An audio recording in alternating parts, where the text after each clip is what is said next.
What's up? Welcome back. I'm John Stark, and I am a blind film critic. And this is Linda Perry. Let It Die Here, which I was offered a screener for. It's currently in theaters, but not in my market. So, but I'm on the internet, and I'm on the tomato meter. So there you go. Thus, the review of Linda Perry, Let It Die Here. Uh, And Linda Perry, great musician, great singer. We get to hear her a couple times in here. Just fantastic. She just released an album called Let It Die Here. So kind of makes it appropriate that we're connecting that to this movie, which premiered at Tribeca last year. Now, I reviewed a lot of films from Tribeca last year, and I could have reviewed this then. That was then, this is now. And it's all forgiven. I'm not sour grapes about that at all. I'm just saying I could have given this film a review like last year with everything else that I saw. Anyway, Linda Perry, Let It Die Here. I'll let it die here. The Tribeca thing. Anyway, I don't know. I was reviewing Tribeca anyway. So Linda Perry, Let It Die Here is excellent. I don't know much about Linda Perry going into this. I knew she existed. Like, that was about it. Somebody's like, name a Linda Perry song. I'm like, oh God, I know I'm supposed to know this. It's one of those things where you're just like, oh crap.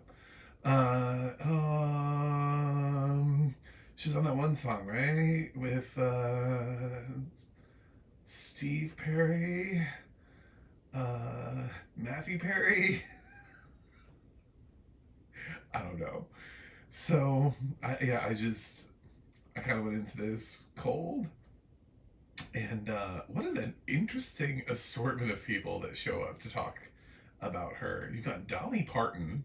They're not even in the same genre of music, and Dolly's here to compliment, Linda Perry, like left, right, and sideways, just all over. Just, she's a great artist, and that's my Dolly Parton voice, but I don't do it very often. It's not very good. Um,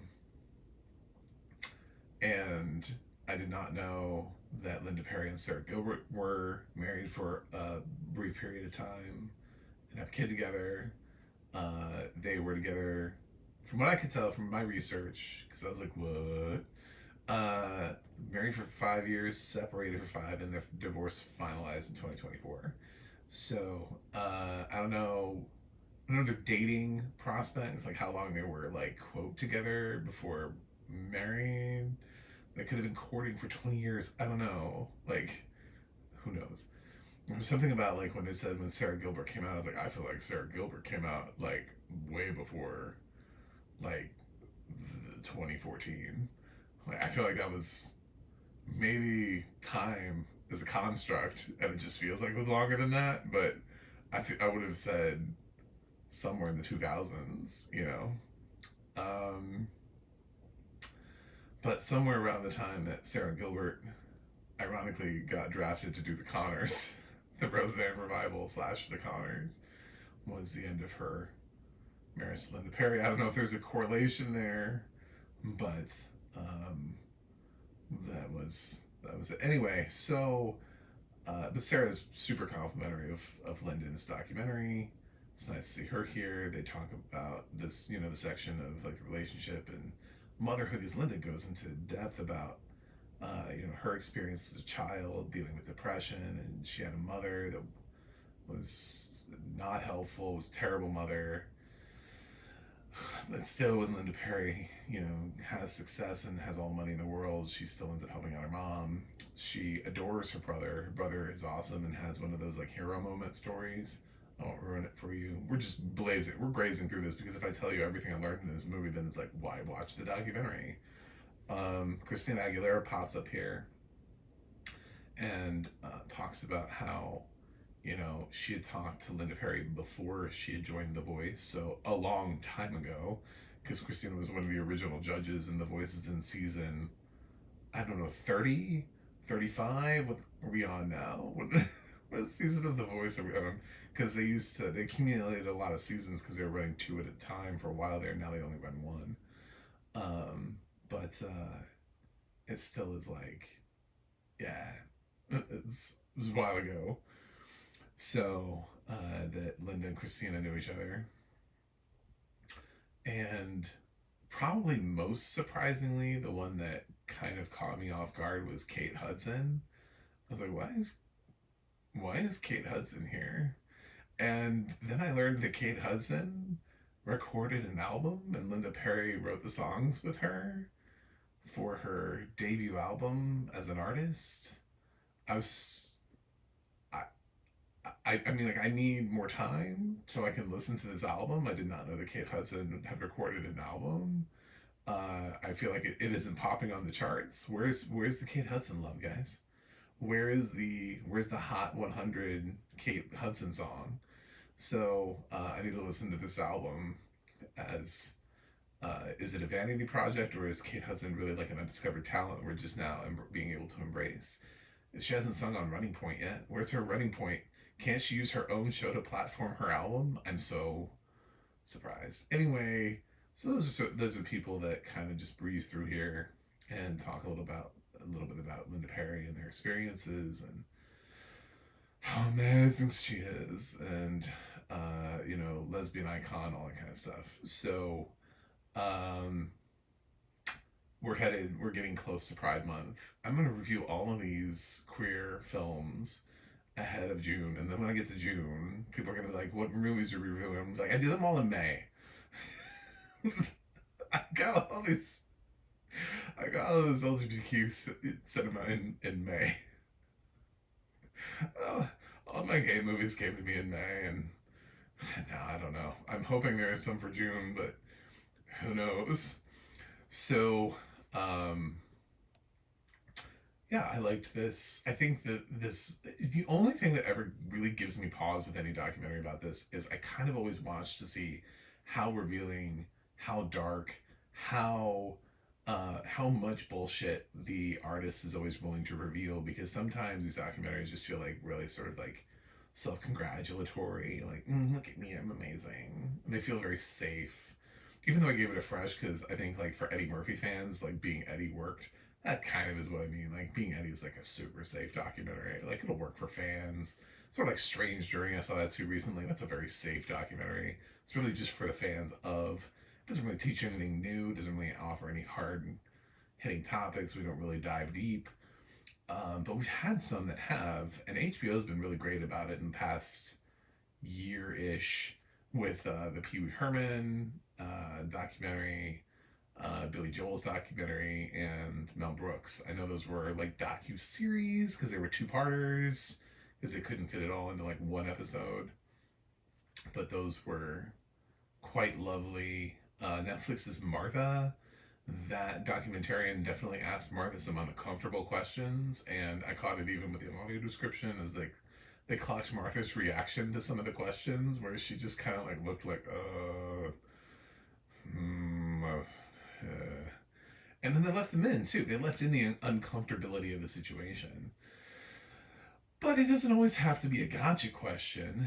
I really liked Janice Ian, Breaking Silence. I think that was the name of the documentary last year, because A, I didn't know anything about Janice Ian, but B, I felt like she was incredibly upfront about her life. I don't know what she held back, but she gave pretty much everything. Like, she was just like, this is my life. These are all the problems that I've had.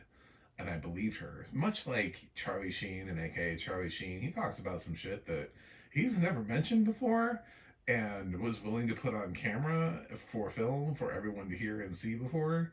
And it's hard to like say what else did he not talk about.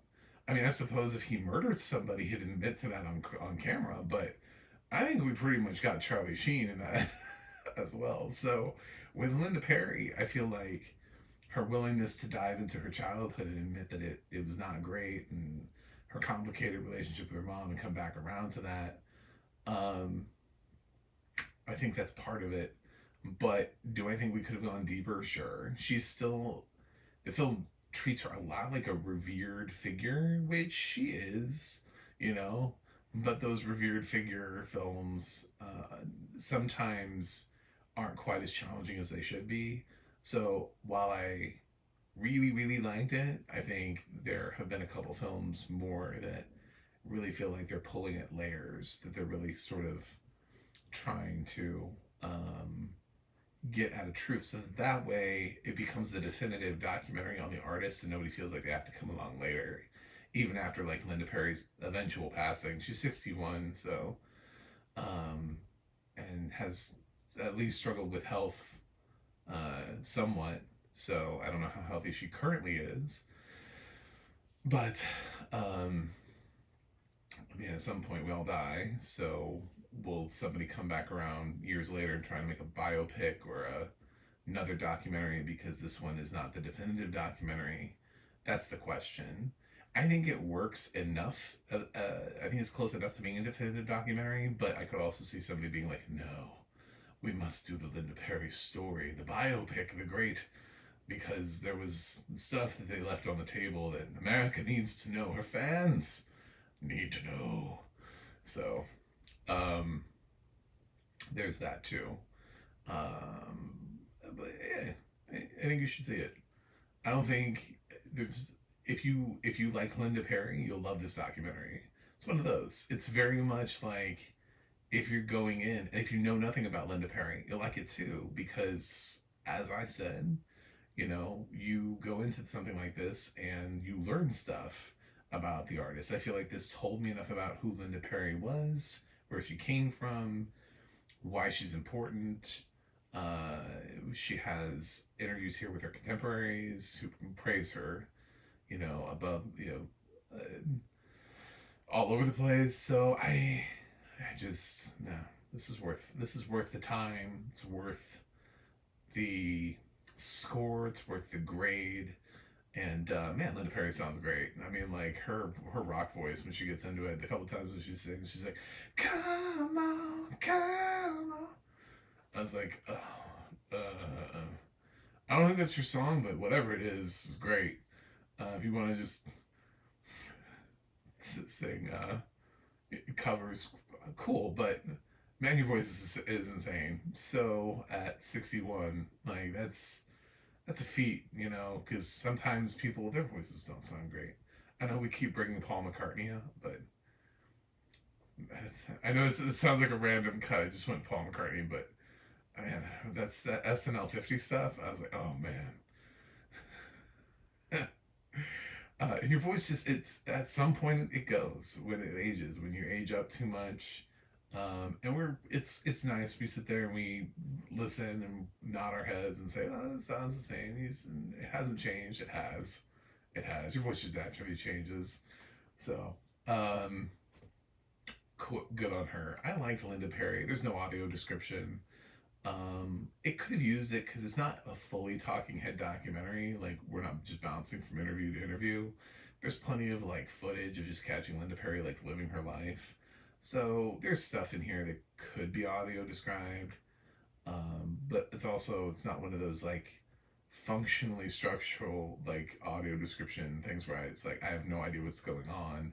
It's pretty straightforward. It's a Linda Perry documentary. We're gonna talk about her. We're gonna learn about her. We're gonna listen to her. Like I this isn't the Matrix. So um I'm gonna give Linda Perry Let It Die here. 8.7 out of 10. Anyway, thanks for watching. Thanks for subscribing. I'll see you guys on the other side.